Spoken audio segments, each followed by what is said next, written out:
aujourd'hui atelier virtuel numéro 4. Je vais vous montrer ce qu'on peut faire avec la pâte feuilletée maison qu'on a réalisé, que vous avez réalisé je pense et j'espère depuis l'atelier virtuel numéro 2. Donc ça c'est le pâton que j'avais fait au cours de cet atelier. Ça fait maintenant 7 jours. Donc aujourd'hui je vais l'utiliser. La moitié du moins, parce que l'autre moitié je pense que je ferai autre chose. Donc ce que je vous propose aujourd'hui c'est de faire, vous voyez, hop, ce genre de petites choses pour l'apéritif. Alors moi pourquoi j'ai fait aujourd'hui des petits feuilletés roulés chèvre et chorizo, ça y est, ça me revient.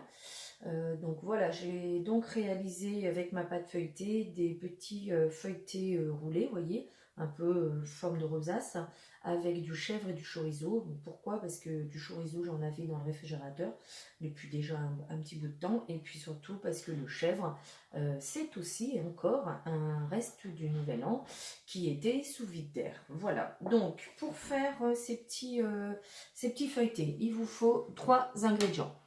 Donc, de la pâte feuilletée, donc maison ou pas, hein, si vous n'avez pas ni l'envie ni le temps de faire une pâte feuilletée maison, et ben à ce moment-là vous pouvez faire cette recette avec de la pâte feuilletée du commerce. Ensuite ici c'est donc du chèvre frais. Vous voyez, le chèvre, je vais le mixer avec un peu de crème et puis j'ai mis un peu de piment d'Espelette. Et puis ça, c'est du chorizo, donc j'ai essayé de trancher finement. Parce que vous allez voir, pour cette recette, on va le rouler. Donc, première chose à faire, on va étaler la pâte. Voilà. Et donc, vous voyez que pour étaler la pâte, pour travailler la pâte, j'ai toujours ma fameuse roule-pâte. Et puis, ça, c'est le rouleau inox qui est vendu dans le catalogue de Guy de Marle. Donc, hop, comme je vous ai dit, je vais en prendre que la moitié. L'autre moitié, elle servira, je pense, pour faire les mêmes roulés là, mais je pense que je vais les faire sucrés avec des pommes. Voilà, donc ici, vous savez, vous l'avez vu la dernière fois, on va étaler la pâte, d'accord. Donc les petits feuilletés, là, vous allez voir, hein, on va les faire avec uniquement 3 ingrédients, puisque effectivement, ici, dans le chèvre, j'ai mis un peu de crème, un petit peu de crème liquide pour le détendre, hein, parce que sinon il était un petit peu ferme. Et puis donc ici ce qu'on va faire, c'est qu'on va, une fois que ma pâte elle est étalée grossièrement, vous voyez, on va laisser quand même une petite épaisseur, hein, parce que faut que la pâte elle se développe dans l'empreinte. Moi j'ai décidé aujourd'hui d'utiliser la plaque donc de Guy de Marle, le matériel de Guy de Marle, le mini-cylindre. Le mini-cylindre, c'est une plaque que j'aime beaucoup pour faire tout ce qui est apéritif et café gourmand. Vous allez voir, ça va être la taille parfaite pour les petites bouchées apéritives. Alors, ici, on va couper la pâte là qu'on a étalée en bandes. Voilà, alors là, ici, j'ai 24 petites bouchées à faire. Donc, hop. Voilà.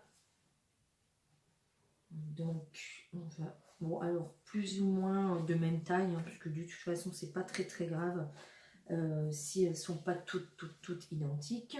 Voilà. On en a fait 5. On va essayer de faire 4 dans chaque. Voilà. On va couper ça. Ça nous en fera 20. C'est pas grave si on n'a pas 24. Voilà. Ici. Ça, je vais l'étaler un peu. Voilà. 1, 2, 3, 4. Vous voyez, ils n'auront pas du tout la même taille, mais c'est pas grave, hein, parce que le fait maison, ce n'est pas parfait. Voilà, c'est comme ça qu'on reconnaît que c'est fait maison. Quand c'est trop parfait, il y a grande chance que ce soit acheté. Voilà. Après, on peut très bien prendre son temps et vouloir faire quelque chose de parfaitement identique comme les pros, mais on en fera Forcément, ça va nous prendre un peu plus de temps. Et moi, ce que je veux vous montrer aujourd'hui, c'est qu'on va pouvoir réaliser ces petits feuilletés là très très très rapidement. Donc ici, ça aussi, je vais l'étaler un peu pour essayer d'en faire deux. Alors, comme si vous avez regardé mon atelier virtuel qui était consacré à la pâte feuilletée express, hein, vous savez, je vous l'ai dit, une pâte, ça se travaille bien fraîche, bien froide. C'est plus facile hein, de travailler une pâte quand elle est froide. Et puis, ce qu'on fait aussi pour éviter qu'elle réchauffe trop vite, c'est qu'on essaye de se dépêcher. Donc, ici, vous voyez, c'est simple. J'ai une petite spatule. J'ai travaillé donc mon mélange chèvre crème liquide dans un bol qui s'appelle le bol micro-ondes 1 litre. Voilà, ça c'est quelque chose qui est très pratique. Et pour travailler ça avant le début de l'atelier, j'ai utilisé la cuillère magique hein, que mes clientes adorent. Voilà, donc le principe, vous voyez, c'est ça. D'aller mettre, alors les morceaux de chorizo, il faut quand même les couper assez fins. Hein, et puis hop, on roule et on vient mettre dans l'empreinte.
Alors, il me reste un petit morceau là, encore 3 à faire, on va essayer de les faire, hein, tant qu'à faire, hop.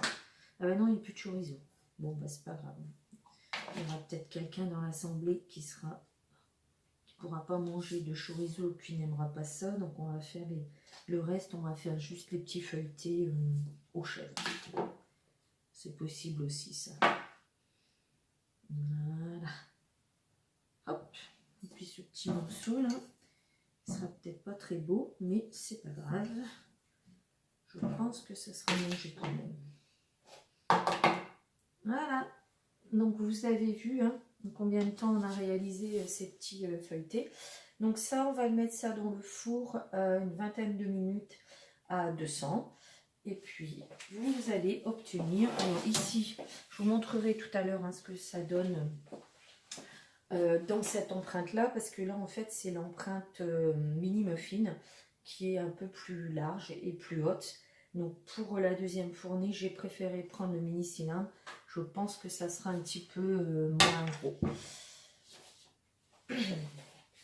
Donc ça, 20 minutes au four à 200 et je vous montre tout à l'heure ce que ça donne. Que les petits feuilletés sont en train de cuire, hein, il reste encore je viens de les mettre, hein, donc on a un petit peu de temps devant nous. je vais vous montrer rapidement comment avec le reste de la pâte feuilletée, avec le reste du mélange chèvre-crème, puisqu'il en reste, avec, donc ici c'est un essai de courgettes du jardin de l'année dernière que j'ai stérilisé, donc on va faire un essai, avec un petit, vous voyez la moitié d'une barquette de râpé de jambon, et puis la fameuse bûche de chèvre. Donc celle-ci c'est mon voisin qui me l'a donnée, donc merci Reynald. Je vais vous montrer qu'en moins de 5 minutes, on peut avoir fait le repas du soir. Une délicieuse tarte, courgettes, jambon et chèvre. Voilà. Donc la première chose à faire, donc préparer son matériel. On va avoir besoin bien sûr du rouleau pour avisser la pâte. On a toujours besoin de cette fameuse roue de pâte. Et puis moi j'aime beaucoup faire les tartes carrées dans le moule ici carré, moule à tarte carré cannelé de Guy Demar. Pourquoi? Parce que vous allez voir que quand on travaille une pâte maison, c'est plus facile de l'étaler en carré qu'en rond. Beaucoup plus rapide du moins. Voilà, donc on a besoin d'un œuf. Donc ça, vous voyez, c'est l'œuf qui m'a servi hier soir à dorer ma brioche. Donc moi, je suis anti-gaspi, hein, même un œuf, pour moi, ça part pas à la poubelle. Donc je vais utiliser cet œuf, un deuxième, bien sûr, de la crème liquide. Et je vais mélanger tout ce mélange. Avant, je vais étaler ma pâte qui sort du réfrigérateur. Voilà. Donc c'est la deuxième partie de la pâte feuilletée. Donc un petit peu de farine bien sûr parce que faut pas que ça colle. Voilà. Donc, vous pouvez, si vous voulez, vous chronométrer le temps que va me prendre de faire ma tarte maison. C'est-à-dire, je pense que c'est beaucoup plus rapide que d'aller au grand magasin du coin ou chez le traiteur. Ou alors, pire, ouvrir, aller dans le congélateur et puis prendre une tarte Marie. On ne sait pas trop ce qu'il y a dedans. Et même si on sait ce qu'il y a dedans, en général, c'est pas du tout. Alors j'enlève ça, vous voyez. Pourquoi? Parce que c'est le rouleau de Guy Demar, la possibilité de mettre des petits anneaux comme ça pour avoir des hauteurs de pâte. Moi, j'en ai pas besoin là. Donc je l'enlève parce qu'en fait, je vais vous dire, ça m'embête. Ça m'embête parce que ça fait des traces sur ma pâte et c'est pas beau. Voilà. Bon, en tout cas, ce rouleau, il est livré avec trois anneaux comme ça, de 3 tailles différentes, parce que parfois, il faut, pour certaines recettes, avoir des tailles, surtout avec la pâte feuilletée, ça lui permet de se développer, bien sûr, mieux que si on fait trop fin. Voilà, c'est mieux. Bon, il suffit de tourner.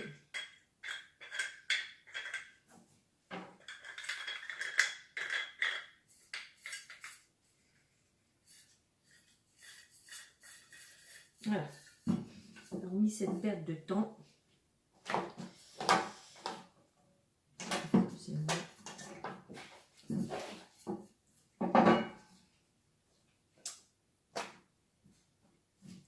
Alors là, ma pâte, elle colle un peu parce que elle n'est pas assez fraîche.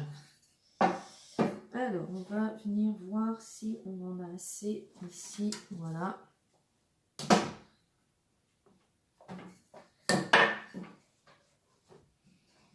On n'est pas dans la perfection. Hein. Je vous rappelle que c'est une tarte pour le repas de ce soir. C'est quelque chose qu'on... Voilà. Je me mets à votre place. Vous rentrez du boulot, vous n'avez pas le temps. Vous avez fait votre pâte feuilletée ce week-end. Elle est restée bien au frais dans votre réfrigérateur. Et quand vous rentrez, vous voyez, hop, on n'avait plus qu'à étaler et à garnir. Donc, l'intérieur de la tarte, la personne, je pense, qui viendra vous dire que c'est pas parfait. On enlève le surplus, hein, bien sûr. Alors, surplus qu'on pourra utiliser quand il sera de nouveau bien frais pour faire des mini tartelettes. Surtout, on ne jette pas le reliquat de pâte. Voilà, donc, hop, on n'a pas le temps, on fait vite, hein, d'accord? Alors, ici, on va piquer un peu le fond de la pâte pour pas que ça gonfle, hein, parce que c'est de la pâte feuilletée, c'est censé gonfler, pousser. Alors, je vais donc récupérer là, mes courgettes. Voilà, donc vous voyez, c'est du fait maison. Hein, donc, c'est comme avant. On utilise un outil pour retirer le joint. Voilà. Hop. Et je vais aller égoutter. J'arrive tout de suite. Vous voyez, elles sont égouttées. Ça sent la courgette, évidemment. Donc vous voyez, ça c'est pareil, c'est méthode anti-gaspi quand on a beaucoup de courgettes l'été.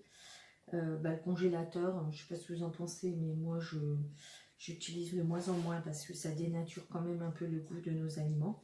Donc il y a la méthode de la mise sous vide d'air qui permet de conserver vos légumes allez, entre 3 semaines et 1 mois.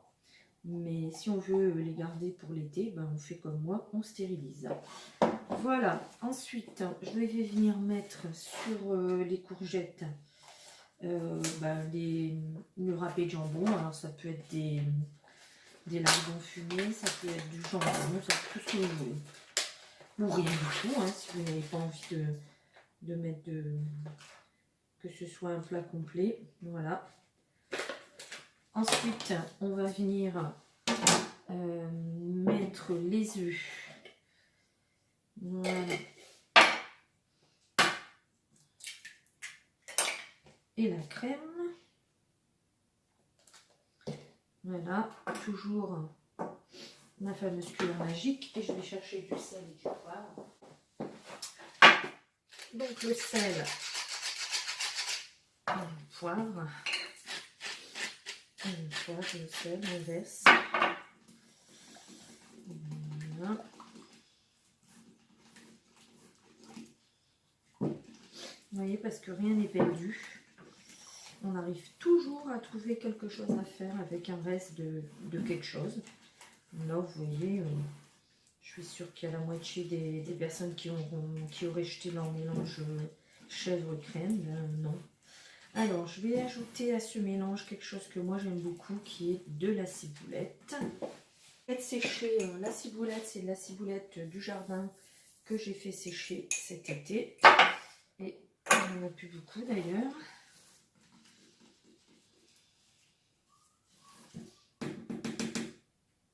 Voilà, donc ça, on va le mettre sur la tarte.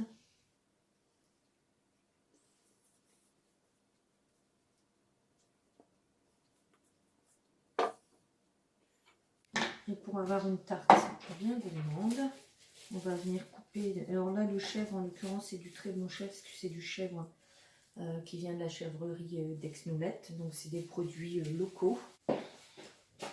Et on va couper des rondelles de chèvre qu'on va venir poser sur la tarte. Ça va être une tarte bien gourmande, ça.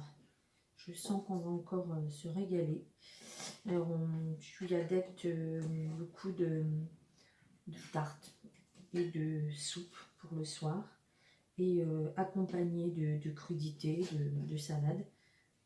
Ça fait l'affaire, c'est très très bon, c'est un repas complet. Donc là, la tarte, on va la mettre, je vais attendre que les petits feuilletés soient cuits, une petite trentaine de minutes à 190.